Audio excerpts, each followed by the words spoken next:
I'm being joined now via Skype from the Bagada area of Lagos by the former managing director of Farm Crowdy, Mr. Kenneth Obiajulu. Mr. Obiajulu is an agripreneur. Thank you so much for your time. Welcome to the program. It's great to be here. Let me begin by saying, from everything we've heard so far, it does appear as if it's the chickens that are coming home to roost. And COVID 19 on its own is not bringing about any real major problems. Is that a correct assessment? I think that would not be a valid assessment because with food security and things around this nature, we might not feel the direct impact now, even though we are. We're looking at some 12 months down the line when we'll begin to see the real impact of the supply chain on food availability and food security. But even as it is presently, we're seeing lots of disruptions even in the supply chain generally. So that wouldn't be a valid assessment. Farmers have not really featured in all the debates and discussions so far. And we're already, for many, people are already feeling the effect of whatever is happening on the farms and with the farmers at the end of the food chain, which is where people are buying in the markets. Can you explain what's going on in between at the moment? Okay, so basically, we've always had smallholder farmers in Nigeria. They've always been experiencing four major challenges, right? The first being productivity has always been very low. Second, post-harvest losses has been at an all-time high.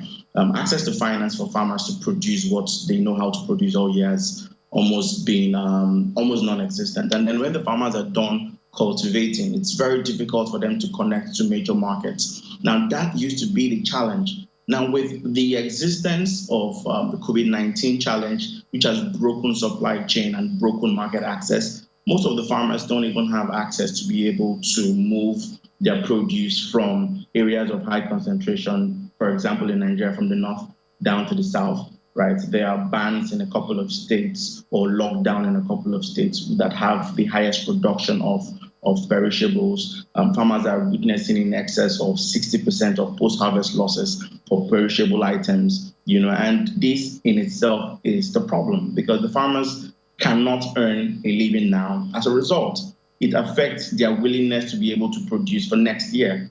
On the flip side, individuals like myself and yourself that would love to buy this farm produce are beginning to see that there is a shortened supply in the market. And as a result of the shortened supply, the prices of these commodities are beginning to increase. So these are some of the challenges that we're beginning to see where the supply chain is broken, and then every single person has to be able to, is bearing this brunt at the end of the day.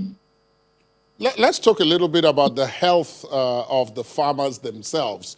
Farming by nature, which is what leads to food security or insecurity, depending on how you look at it, is a labor-intensive activity. So again, it has quite a bit to do with the health of those who are practitioners. What can you say about that since February when COVID came along?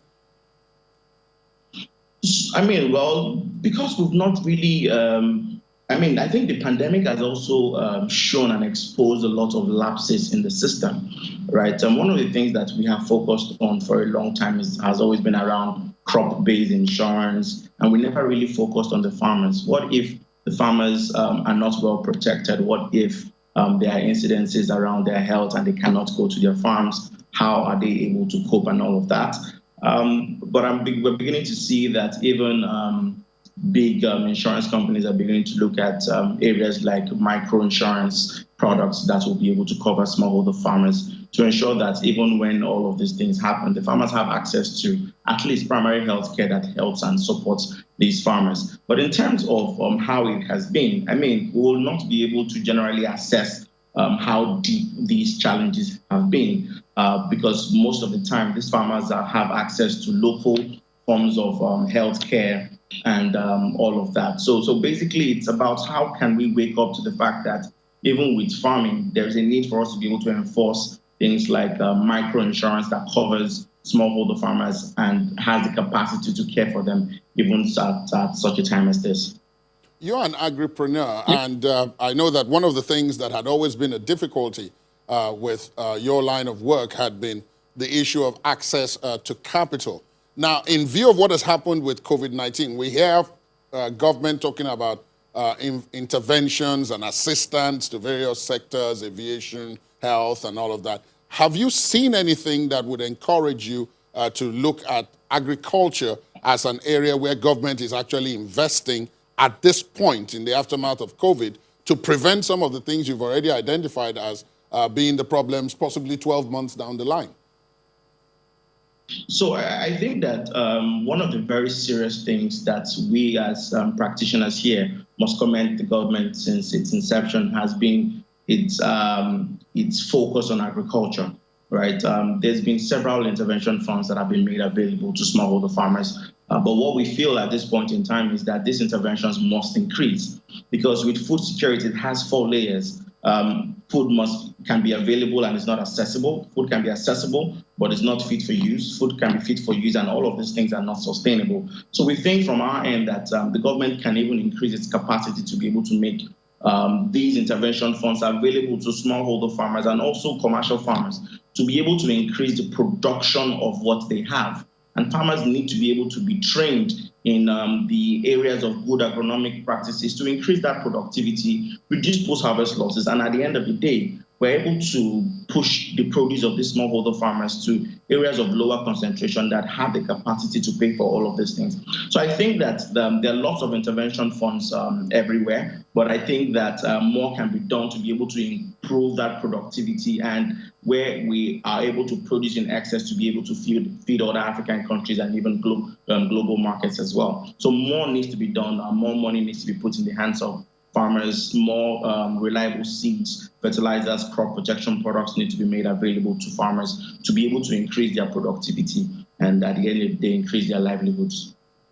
Thank you very much, Kenneth Obiajulu, agripreneur, former managing director of Farm Crowdy. Kenneth joined us via Skype from Bagada area of Lagos. Thank you so much for your time and your perspective. Thank you so much.